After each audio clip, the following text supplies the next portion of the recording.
Ladies and gentlemen, we are starting with our next session on Industrial IoT, Factory of the Future.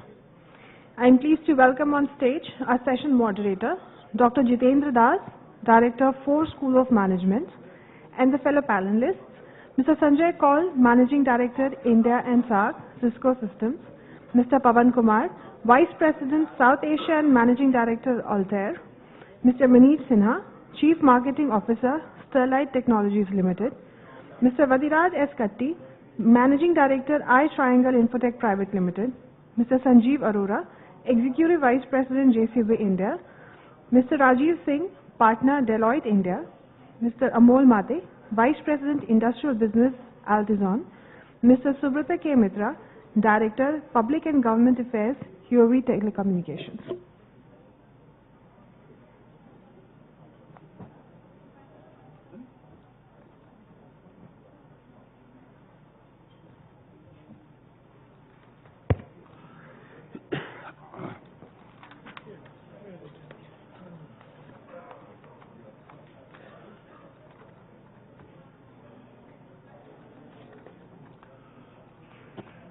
A very good morning to you all, and welcome you to this first session after the inaugural session on the Internet of Things, a summit organized by CII. We have very learned speakers on the panel, 8 of them. We have at the same time a limitation on total time that is available to us. We have approximately 60 minutes at our disposal. So what we will do is we'll have about 3 to 4 minutes by each panel members after my introduction, and then we'll open the floor for questions and answers from the audience, and then let's see how it goes. Now this particular conference is on Internet of Things, and our session is very specific. This is on Industrial IoT, that is Industrial Internet of Things. The Internet we are familiar with, now we are talking of IoT. IoT is also fairly common now. Anyone who's done anything in Internet and slightly deeper is fully aware of what is IoT, which is various devices at home or in your office or in your industrial establishment having an Internet device which can be connected and networked with any other device, which means with your mobile phone you could connect home appliances and things like that, and this can go into the industrial domain and office domain. So that is IoT. We are talking of Industrial IoT, which essentially means that how does this Internet of Things get used and practiced into the manufacturing or any other associated activities. And just to give you an example, see, we have been familiar with automation in manufacturing. You know, go back in time, we have known things like lathe machines. Then we had these CNC machines. CNC machines are the computer numerical control, which is the pre-programmed devices. Lathe machines got integrated with CNC. So these automations we have seen, with in current times you would call it very nominal automation that happened, and we have seen things develop much faster after the Internet coming into a normal work practice. There's one interesting episode which I saw on a Discovery Channel. It profiled Audi car factory, and the Audi car factory was completely automated. There's a total of 4 human beings in that particular unit, and they're producing some 1,000 cars per day or some such huge numbers. And the entire thing was profiled. And they said this is zero emission, no pollution or nothing. And when they're talking about it, they're saying that everything is automated. And they actually showed in closer detail their paint shop where they paint the cars, which is the most polluting part of the car manufacturing. And then this guy was saying that actually nothing comes out of this. You know, you are not supposed to go in. The cars in whatever finished form goes in, and the finished thing comes out, and then we have to coordinate and look at what part is going in and what kind of paint job is to be done, what kind of paint is to go. And they were talking that, you know, different machines are there, almost robotics are there, and they decide what is to be done. So this is an example which I saw. But then a fallout of this was in a political sense, which may sound a little odd here, but it happened. Again, in the Germany example, I may be slightly off here, around 2000, there's a huge protest in Germany by the young boys and girls about the lost jobs. They were saying we are not getting jobs and things like that. The chancellor of the country, I think it was Helmut Kohl, or I think it was he, around 2000, and he made a public speech and he said that the reason why you guys are not getting jobs is because of your dads and moms. And why is it so? Because they're the ones who have been protesting on the streets for wage increase. So we have agreed to their requirements and demands, and so the wages have gone up. And after a certain point, the manufacturing units find it attractive to automate the process. So earlier we had 100 employees in a factory of this kind, and the wages went up. So the number of wage earners started going down because we have to earn profit. And today we have just 4 guys working, and then we are making more cars. So once these systems get into the place, automation, it does have an impact on the social ways of doing things. I'll not take more time. Now we can start with our panel members to know what they have on their mind. And then you reserve your questions after all the speakers have completed their time. And then we'll make the floor open for questions and answers. And I'll follow the sequence which is given to me. But before that, let me give you a very brief introduction for all the very learned and eminent panel members that we have. We have Mr. Sanjay Kaul, who is currently the Managing Director of India and SAARC for Global Services Provider Business Group in Cisco. Prior to Cisco, he was EVP and Head of Bharti Telecom, I understand, and in Ericsson Group.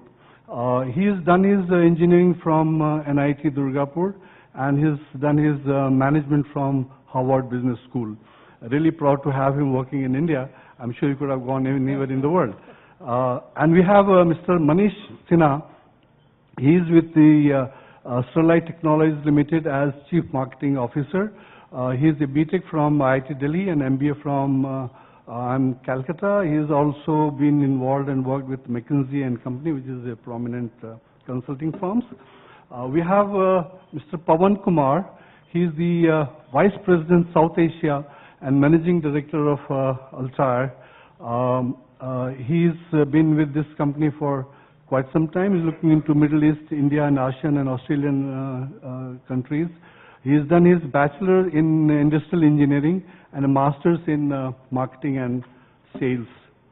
We have Mr. Vadiraj Katti.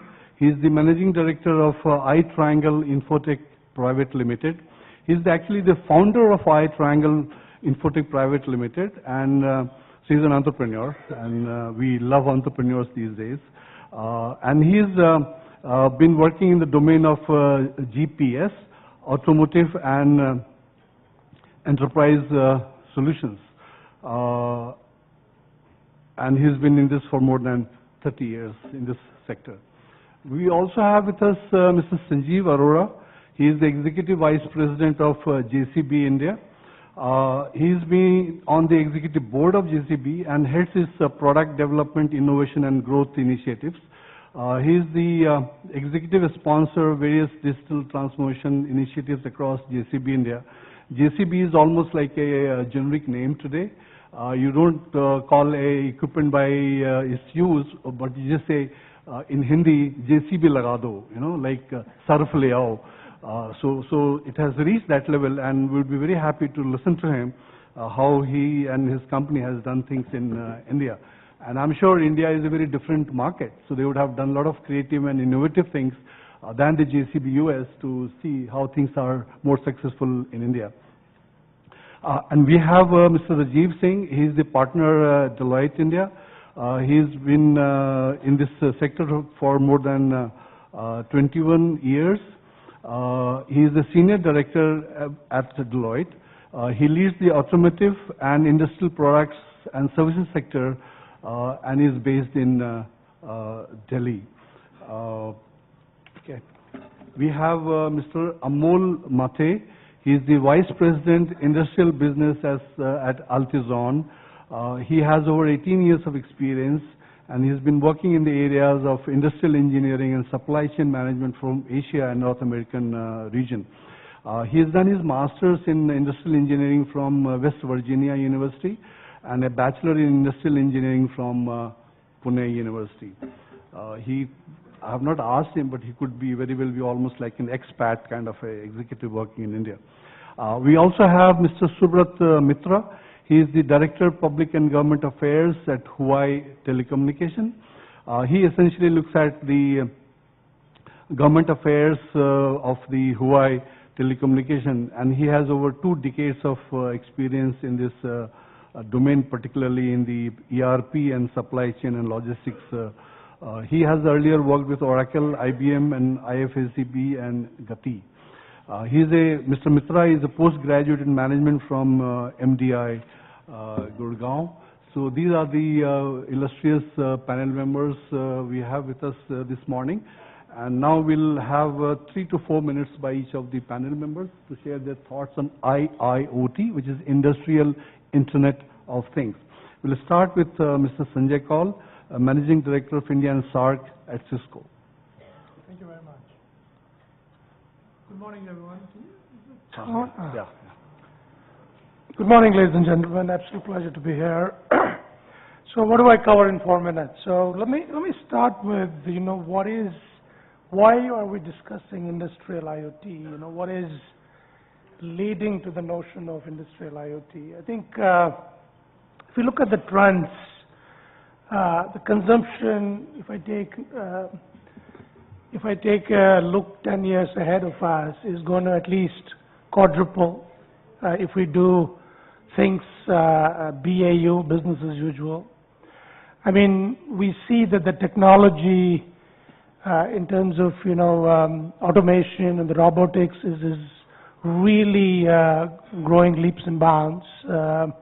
We also see that there's a phenomena, which in our definition is what leads to IoT, is where machines, big data and analytics, all come together to create a phenomena that leads to anything that you can connect or benefits from a connection must be connected. And because what happens is if a machine in an industrial setup is improved, made smart, and the moment you connect it, it starts to create an opportunity for connected services. I think, and what is that? Because when you connect machines, they create enormous amount of data, and the value resides on how do you treat this data.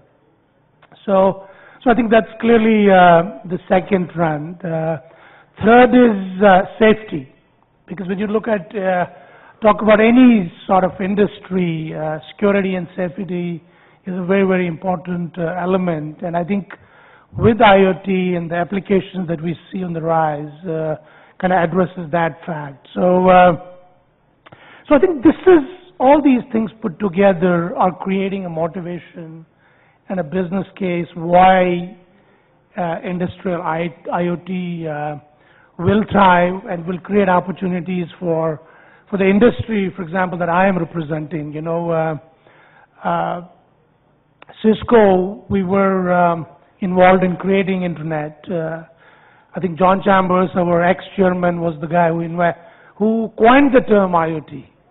So we believe when you get IT and OT work together and you bring connectivity to the machines and create these connected services, you're generating enormous amount of value that can be shared in the value chain. Hence, from my industry perspective, IT, telecom, and then we look at each verticals, I think these lines are going to blur in a few years, because everything that connects from benefits from a connection will have one, and when they are connected, so it becomes an ecosystem that has to work together.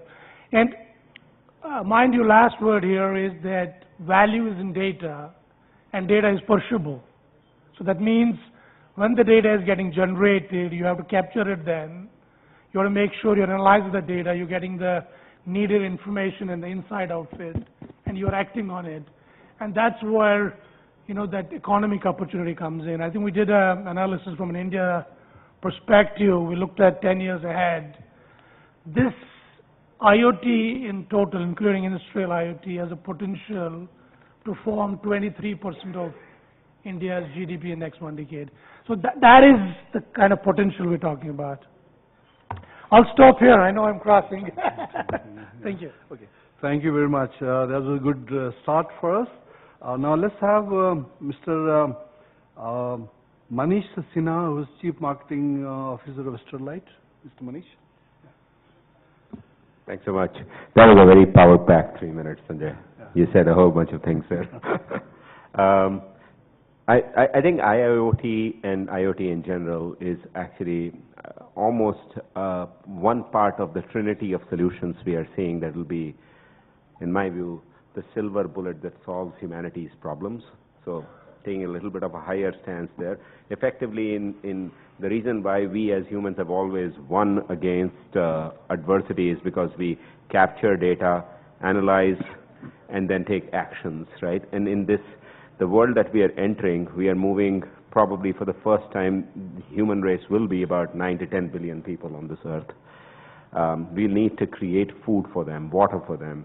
And industry, which is a general English word meaning taking up big challenges, and industry is required for this human race, and industrial IoT will actually be the only solution we see that can actually make this happen. So I said Trinity. There are 3 things: capturing data, analyzing it, and then finally taking action. And I think all of these 3 are improving significantly. I mean, companies like Cisco, I mean, we have a lot of really good companies represented here. Capturing, analyzing. So the IoT part is actually across all these 3. And the part 1 is sensing data, where we spend a lot of time, and we were stuck for some time. We could not do it, but with IPv6 coming, that's coming in there. I represent a company called Sterlite Tech, where we do continuous sensing with fiber, where you really don't have to put individual sensors, but you could put a 1 kilometer border fence and get a sense of so many things like temperature and who's crossing and stuff like that. So that's actually in there. That is an amazing thing. Then comes AI. Think of IoT with artificial intelligence, and data decisioning is happening fast. And then finally robotics. And in the factories where we are, and right now we are building a new factory, we are trying to do these things, and you know, at a very simple level, it is dropping our wastage rate from 25% to 4 or 5%.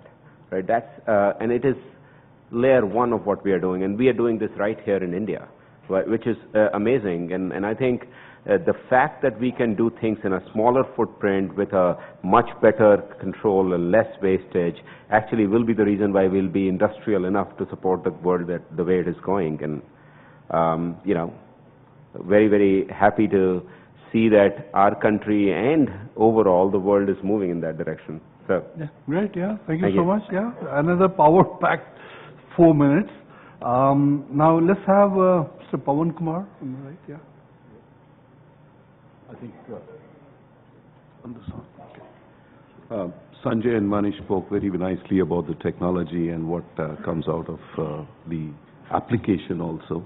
I wanted to take a step back and talk a little bit about what is my understanding of industrial IoT. It's actually IoT with a definitive business goal, with the definitive business goal of either reducing cost, increasing productivity, or lowering warranty, or anything of that nature.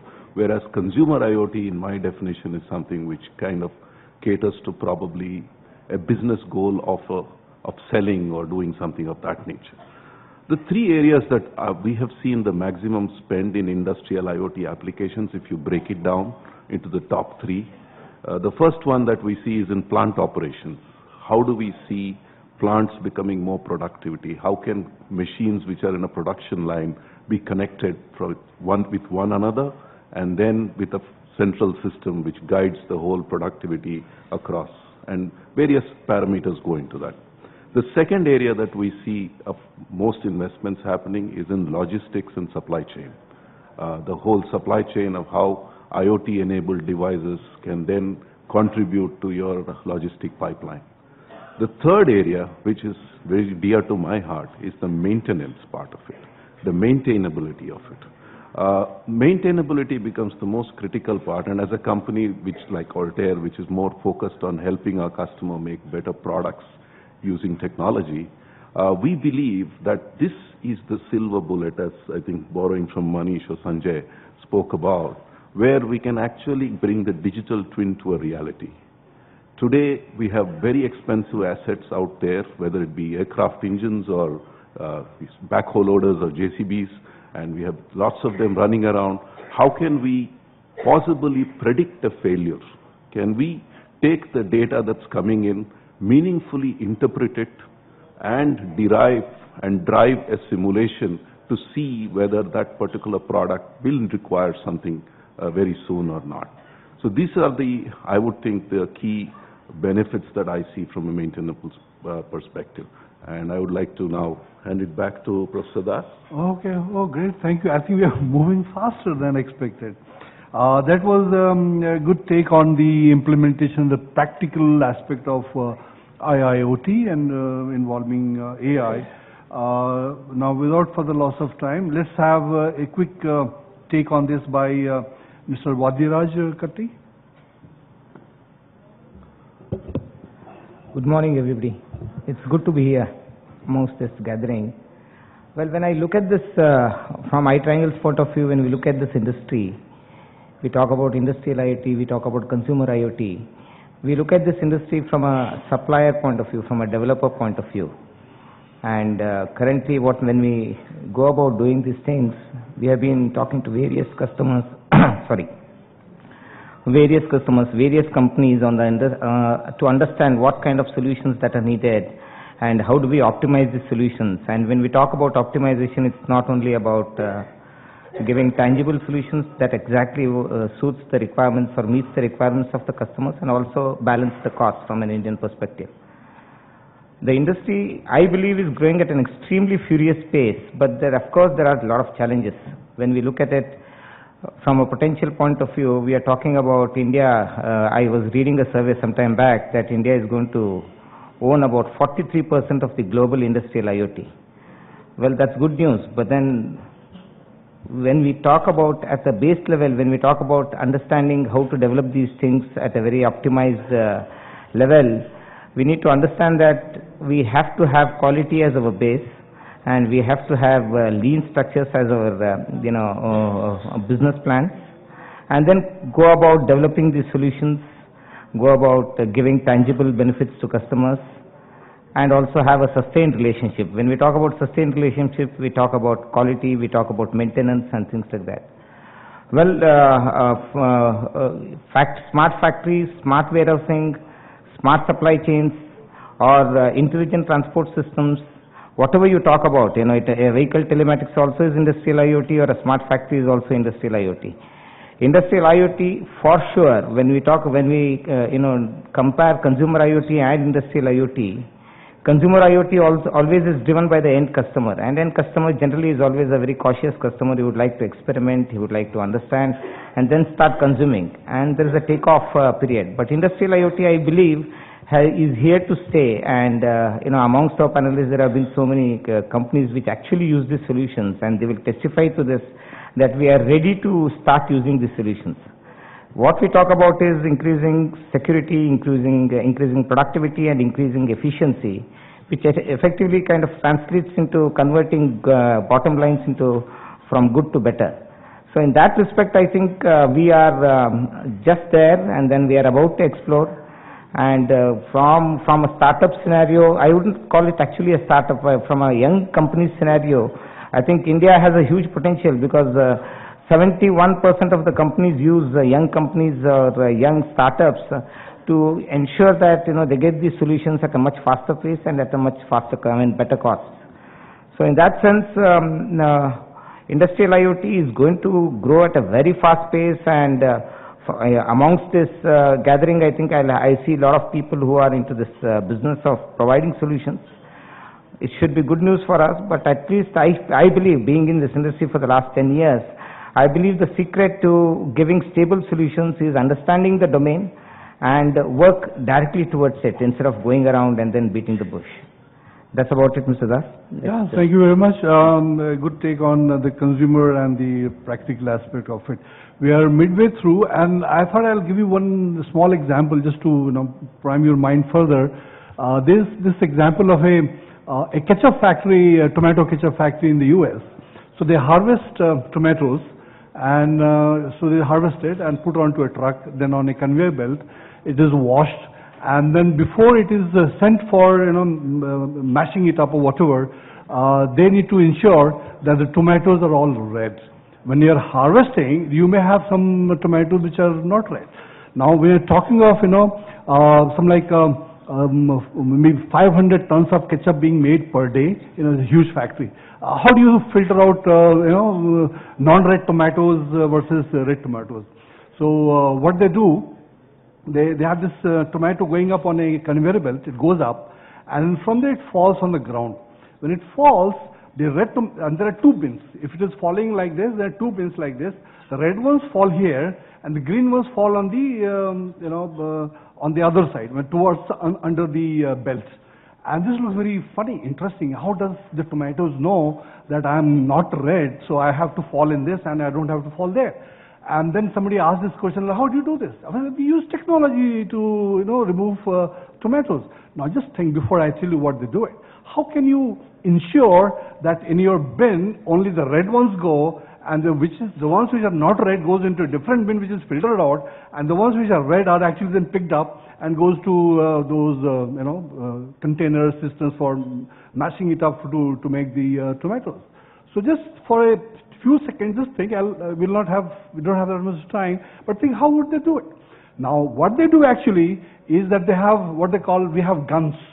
So we fire bad tomatoes. We don't want bad tomatoes. We really have a gun.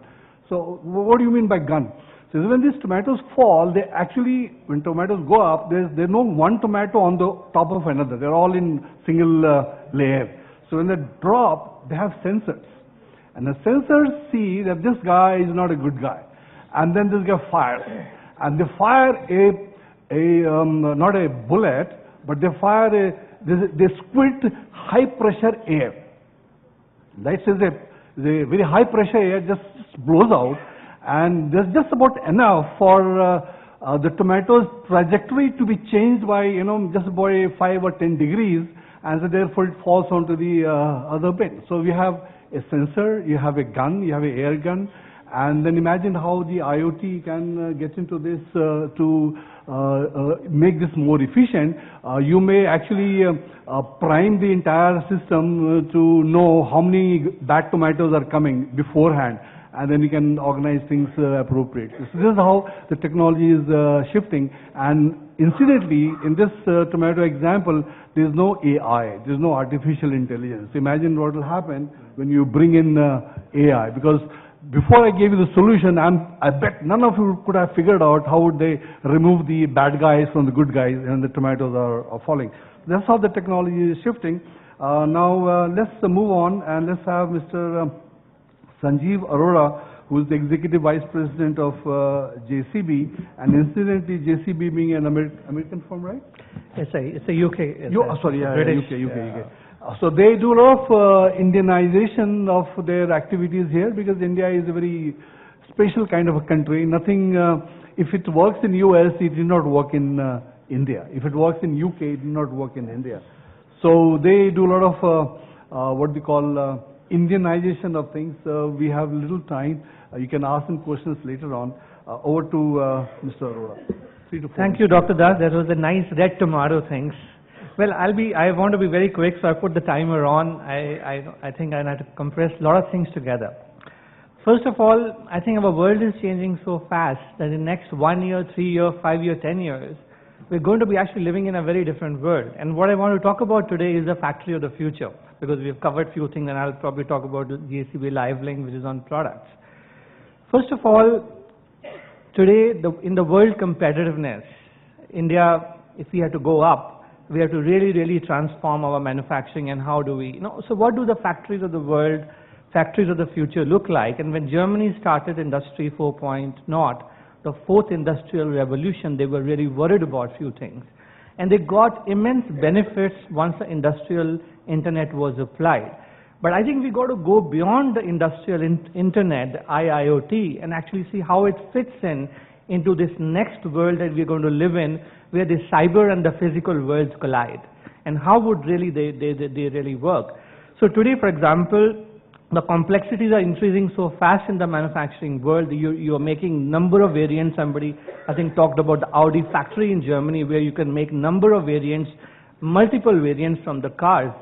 So you got sensing, you got sensors, you got the data, you got connectivity, but on top of that, you got computational power, you got algorithms where the assets can talk to each other, M2M communication between the assets, and they can actually take decisions. So the future factories, we see that from a large mega factory, you're going to have a lot of small islands where you will be able to customize and make things on demand, and then comes the 3D manufacturing and so on and so forth. It's going to be impacting our world in a huge way, you know. So you're talking about jobs, you're talking about skills, the labor that's required for these factories is going to be entirely different. They're going to be collaborative. The machines, the sensors, of course, the computational power will increase. So I think the benefit they're going to derive out of this factory of the future is really immense, and we'll probably expand this topic and leave some thoughts with you for questions. The second thing I want to touch upon quickly is the products where our real life experience with JCB LiveLink. Today we've got 70,000 connected assets, and every month we have 5,000 more. So we're going to have probably 100,000 connected assets which are now running in the field, which are giving us data, and we call it SOS. We call it service, operations, and security. So we are able to see where the product is about to die, product is about to have a breakdown, so we improve the uptime, we take interventions before it really happens. And I saw a similar example into the business jets, one of the companies that has got actually plant very close to our US plant in Savannah, Georgia. Gulfstream, 3 people, they actually manage all the business jets. They make one of the world's best business jets. And these 3 people make sure that the business jets don't even require maintenance and there's no downtime. Before it happens, they know which part to fly, they fly the part, they change the part on the business jets, and you don't even know that it actually had ever any problem. So these are 2 things, and probably we'll take some more questions later, including the red tomatoes, Dr. Das. Yeah. Well, wonderful. Thank you so much. Future of the industry 4.0 that people talk about it, how the world will change. Now let's move on. Let's have Mr. Rajiv Singh, his partner in Deloitte, for his 3-4 minutes, please.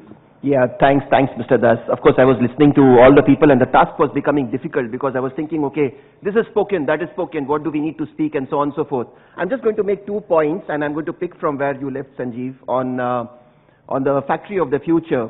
I don't know how many of you have already started thinking about this, but I do have a few clients who are thinking about what is the job or the skill required for the future. And just think of the future where today you say have 3 functions. One is the function which is called a supply chain and logistics. The job of this function starts, say, from the factory gate and then taking the material right up to the customer. The second function is at the back end, which is doing procurement, which gets all the material back into the factory. And the third function is that of planning, which is like a bridge acting between these 2 functions, which is a very powerful function because only they know what is going to get produced and what is going to get finally supplied to the customer, but they act as a bridge. Now, if you think about 5 years from now, and if you think of all the things that you have heard and all the things that people are trying to do on IoT, what happens to each of these functions? Will these functions really exist in future? Will there be a need of a planning guy, for example, in future? Because if information has to seamlessly flow from the customers to your factory and back to your suppliers, where is the need of a planning function at all? Now, I'm not trying to threaten anyone in terms of saying that this job is not going to be there, but the skills which are going to be required in future are going to be extremely different from the skills that we see today. The role of a buyer who is more a techno-commercial person may change into completely a data scientist. The fields that we don't see in demand today, for example, graduates who pass out of college doing mathematics, maybe graduates and postgraduates, suddenly they may be in demand in the future because you will require a lot more data scientists sitting in the factory. So I just wanted to bring one theme from what I heard from Mr. Arora talking about factory of the future. you may want to look at what kind of skills, what kind of jobs, what kind of profiles may come in future. The second point, I just want to elaborate. We of course heard Sanjay speak about the need of IoT initially. But just think about this. Just think about the last three kind of revolutions that we have seen, the last three kind of before the Internet of Things came in, the kind of things we have seen in manufacturing and how the shape of manufacturing across the world changed. China suddenly became the factory for the entire world in the last revolution that we saw through. If we look at the past journey, the last 20 years, labor cost and labor arbitrage was actually the one which was shifting manufacturing from some of the developed economies to some of the emerging economies. And you saw a lot of jobs moving into China, some of them coming into India, some of them coming into the Southeast Asian countries and so on. Now, if you think about the future, and given the thrust that the government has on manufacturing, and government wants manufacturing to contribute maybe 25–30% of our GDP, today we are very, very poor. It's not just that manufacturing contributes just 17–18%, but even at a global level, the share that India has is less than 1–1.5% of the global manufacturing. Probably this is the right time. This is the time, I think, that we can change that picking order. The future where the factories are going to be built is not going to be where the labor arbitrage cost is going to be in an advantageous situation, but it is all going to be in those places and in those countries where we are able to develop an ecosystem which will support the factory of the future that Mr. Arora spoke about. So I think I want to leave on that thought as I pass on back to you, Mr. Das, that probably that is what we need to keep in mind. Yeah, that's a wonderful take, and very interesting data that, today we are just about 1.5% of the global manufacturing. And it may not be that relevant to know now, but then we should know that there was a time in the past where our contribution to manufacturing in the world was around 20%, 20–25%. That was a time, and today we are at 1.5%. What has gone wrong? What is missing? And how do we figure that out? And how do we contribute in the new age? So that's very interesting. Now let's have Mr. Amol Mate, please. Yeah. Good morning. Amol Mate from Altizen. Altizen is a 5-year-old Pune-based IoT platform company, and we have around 20,000 manufacturing machines connected across 80+ plants. So whatever I speak will be with that background. With that, we were also the only Asian company in Gartner's top 10 global industrial IoT platform vendors. So we have quite good leadership position in this market. What we are seeing is that the capacity utilization of the assets in plants is not more than 40%. So there is tremendous opportunity to dramatically improve the capabilities on the shop floor using IoT platforms and analytics. The idea being to shrink to grow and not expand to grow, right? Because you have so much capacity that you can really sweat the asset to generate additional revenue and really turbocharge your current lean initiatives on the floor. So we look at more of IoT-enabled DMAC, as we call it, or lean or quality transformation on the floor, where the quality manager is looking at more data-driven root cause analysis than just based on rules of thumb. What we also see is that unless and until it is adopted by the SMEs, right, we really don't see that it is going to really create a revolution, because they are big in numbers, and cloud technology, the cost is reasonable enough for the SMEs to adopt it at a mass level and really bring the change in the industry. As he said, we are already seeing that trend that maybe we need a cultural 4.0 before industry 4.0, especially in India, because people are just not able to absorb the data which they see coming from the machines, and maybe we are still not culturally aligned as an organization to look at that data and take actions. As you were rightly saying, we forgot to become, we are not engineers. I remember I started as an engineer and we soon become managers, right?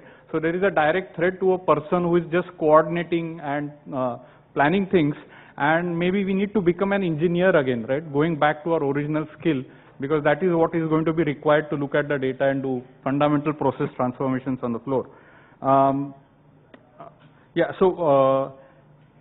Another last 2 points is IoT and automation.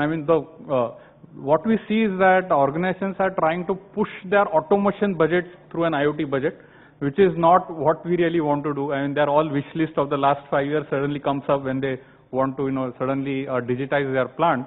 And we see that we need to be very focused on where to connect and what value it is giving. Right. Thank you. Yeah, wonderful. I mean, I link it up that with what Mr. Pawan was saying. Anything you do in IoT or IoT, there has to be a business goal. And the German manufacturing example, the automation happened because of business goal, that your cost is going up, so you automate. When you automate, cost is actually lower, on a certain time frame.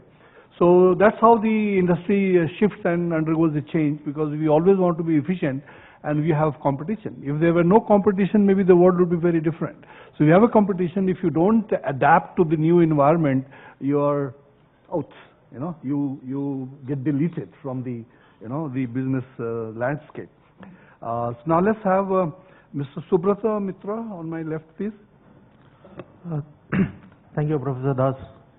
I am the last speaker, and as someone mentioned, that becomes a challenge. What do you speak on IoT when everyone has spoken? So I thought, okay, let me take you through a recent case study which we published. Now, whenever we speak of IoT, we are normally said, don't bring examples from the developed world, don't bring an example from a small country. So I thought, okay, let me take an example, right, what we did in China.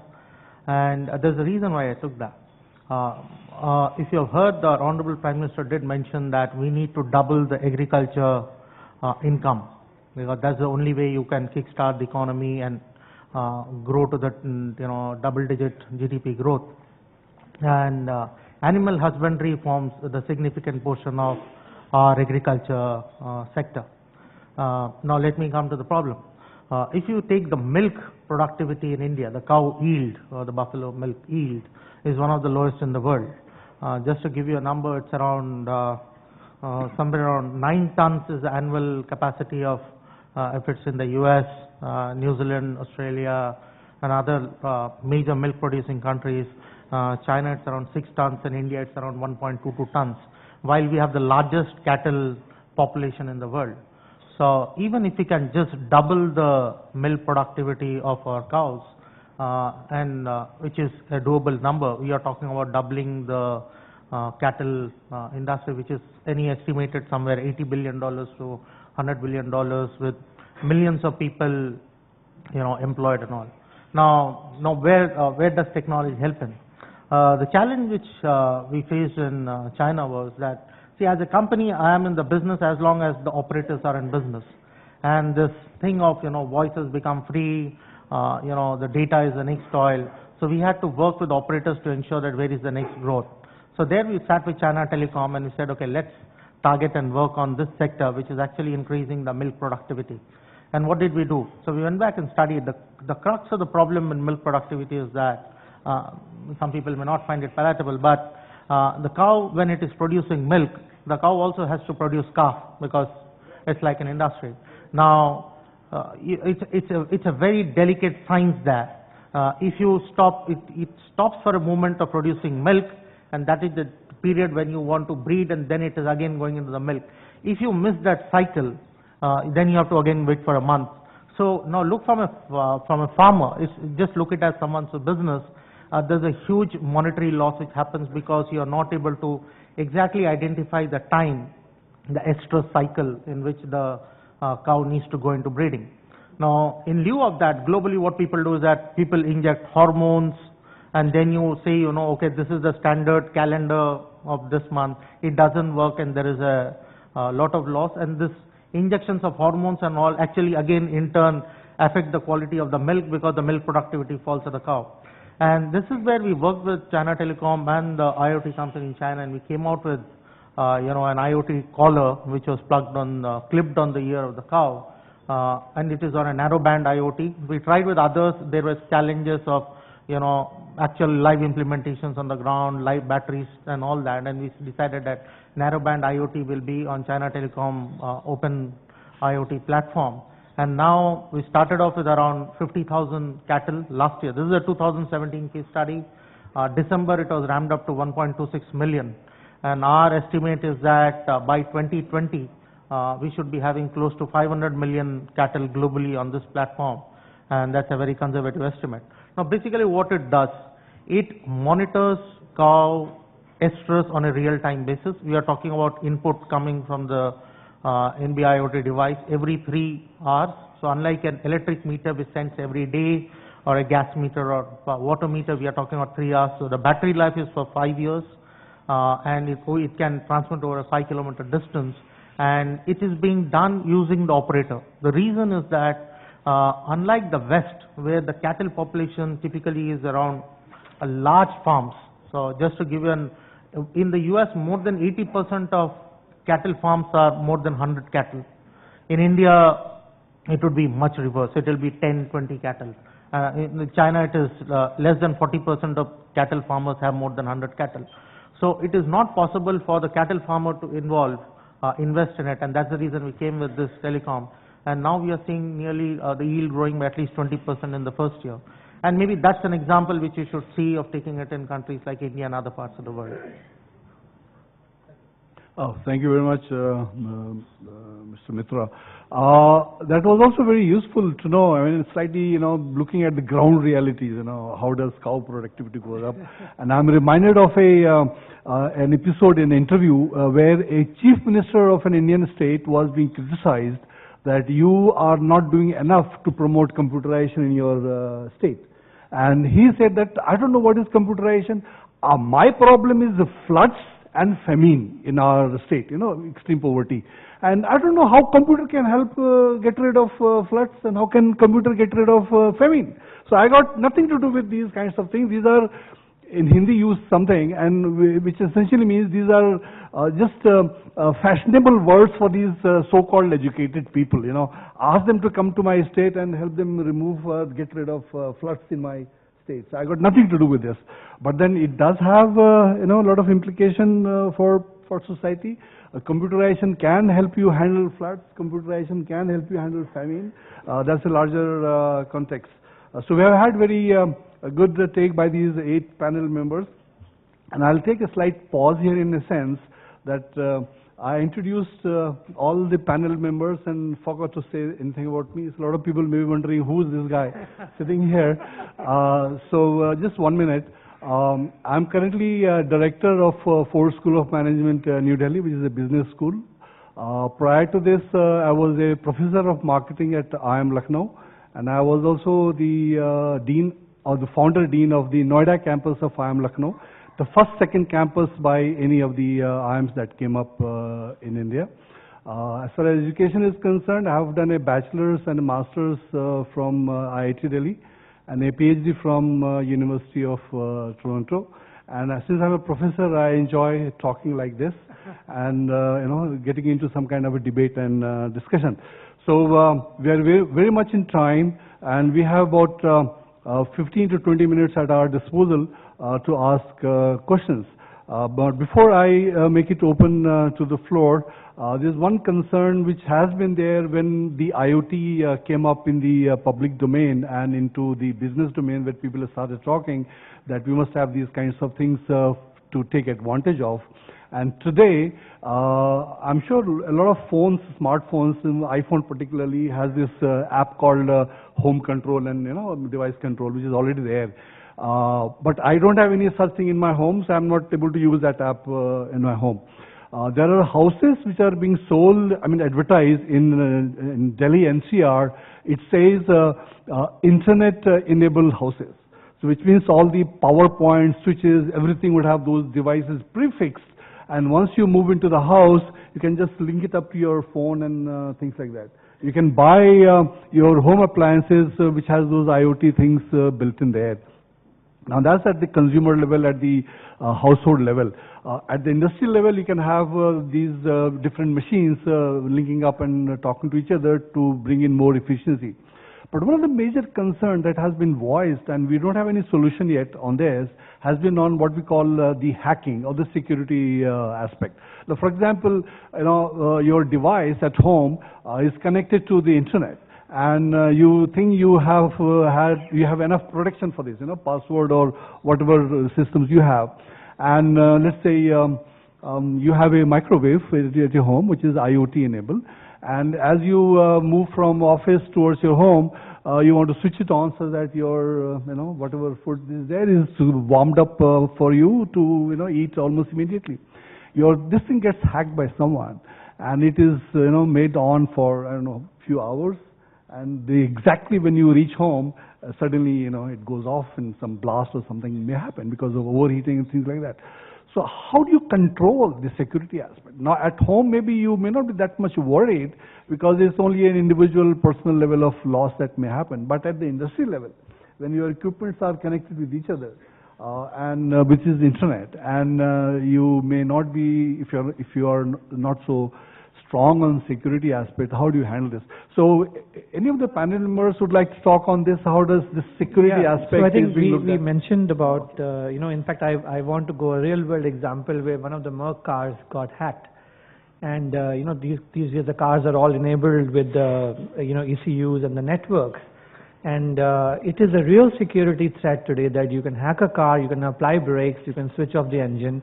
So we are talking about secure secure CAN networks on the products today, because once you are really onto the CAN network, which means vehicle systems talking to each other and the vehicle talking to cloud, you can very easily get into that. So we are talking about, therefore, it's a very real world situation today where we are talking about how do you secure the E&D networks. And similarly, on the factories of the future, this is also a real cyber threat. I think there's a session coming up also in a panel later, where tomorrow if your factories are connected, you imagine you stop your factory for a few minutes and you can lose billions of dollars. So it's a real world situation. So maybe I can say a couple of thoughts as well. I think security, if you look at the entire value chain, when the data flows through the ecosystem, it doesn't matter if you have covered your device or you've covered the platform where the data is accumulated. You need security at every aspect of this value chain. And I think, just to quote an example from Cisco's standpoint, when we are shipping industrial IoT routers and switches, they come with an extra security layer. So I think it's a special product range that goes out to make sure that when they are in use in that ecosystem, they take care of security in an end-to-end fashion. So I think there are technologies that sure. I mean, we need to. See, it's like this. When you have the technology come in, they're essentially meant to address a particular problem or improve certain things, and then you get to know about the problems of serious nature. Like just to give you, whet your mind. I remember the pressure cooker and the cooking gas cylinder came to my home in 1966. I was a child. And my uncle, who had a long debate with my father, saying that, what are you doing? You're risking your family. Because pressure cooker can go off as a bomb. And you have a gas cylinder at home. This is a live bomb, actually. You shouldn't do this. So, those were the days. And now, on hindsight, you could say, well, these are the essentials of life. So, IoT today, we are talking of so many concerns and security. I'm sure as time passes, we'll have solutions coming up. But then we need to understand the problems now so that we keep taking corrective action. Any other view on this? Yeah, sure. Let me add something. I guess the beautiful thing is that the problem is not limited to industrial IoT. It's not even limited to IoT. It's now an all-pervasive problem of security. Absolutely. So we, for example, at Sterling, we are running a couple of three actually smart cities where we have the whole city pretty much running as a factory, right? You're capturing data on which guy is driving across which intersection at what speed so that you can automatically charge them a speeding ticket. Now, this whole thing is sitting in a control center which technically can be hacked, right? And you can hack a city. And we have seen doomsday scenarios on so many movies. But the real thing that people miss is that in the back of it, the security world is moving amazingly ahead, right? I mean, we used to have 64-bit and now 128-bit security, and then 256-bit security is coming. Now, this seems like a doubling, but it's not a doubling. It's a exponential increase in how much you need to do. So I think the worry that we have in security is not hacking. it is losing the entry point. It is the guy who is sitting on the end point, losing his integrity is the bigger worry. Oh, yeah, yeah. Right? Because to midstream hack a data stream is becoming nearly impossible. It's never impossible because the people who hack are also getting all these technologies. But I guess, so someone talked about culture, that it is really more, the culture 4.0 is also required. In security also, I do think it is not the hacking that is the issue, it is the hacker that is the issue. And what I have seen is that hackers have become so mainstream, they have become stylish. A hacker is now something I want to write on my t-shirt and move around. And therefore, I think the crime aspect of security is limited because of the culture reason as well. We shouldn't Very disregard true. that. And the simile can be drawn. It's not your fault to ask for a loan from the bank. If you want to default, if the banker is with you, then who's at fault? Well, we what have seen kind of system examples you have of to prevent that from happening? The banker is with you. So, I mean, how do you fix that? So you have to fix the mind of that banker that please don't do this. It's not a process problem. It is It's not a something process else. problem. Absolutely fine.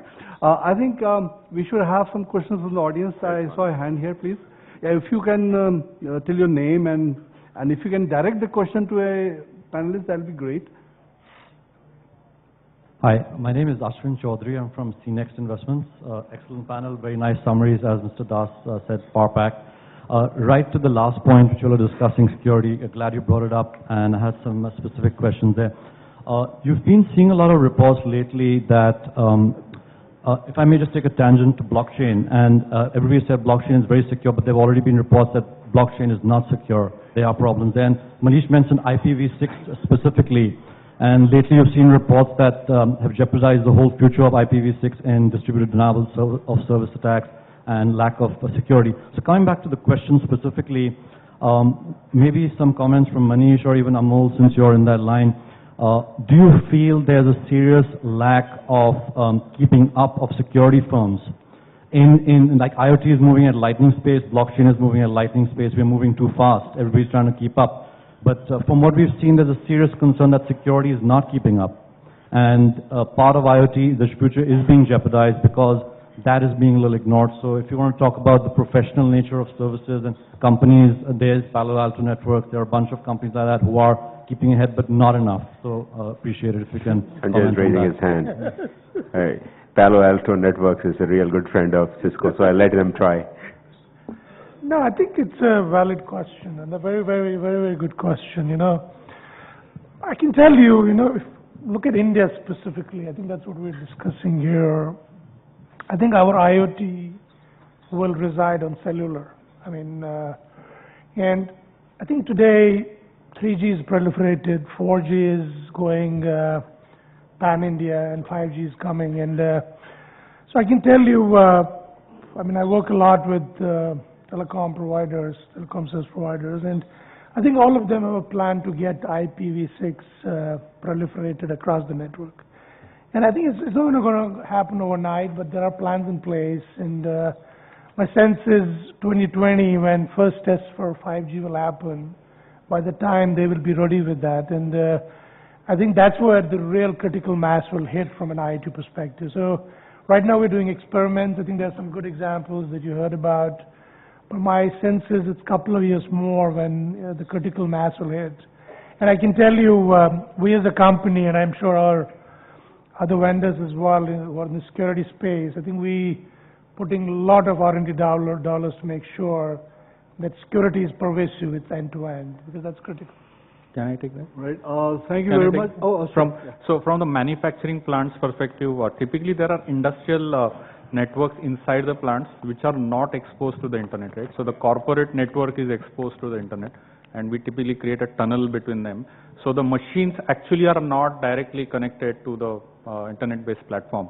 Having said that, the data communication from machine to the platform is very, very secure. So because it's just going out. Where we have to go back and control the machine, typically we have an edge component of the platform which sits on the industrial network again. So it takes care of the control element of the machines at the edge without being exposed to the internet. So that's the way we try to. Yeah, okay, that's a good take. We have run out of time, and I have been warned actually that you must stop now. So I think we need to stop here, and I would like to thank the audience for patient listening and a question that came. I would also like to thank the panelists for their real insightful, power-packed, short duration input that they shared with us. So let's give them a hand as an appreciation.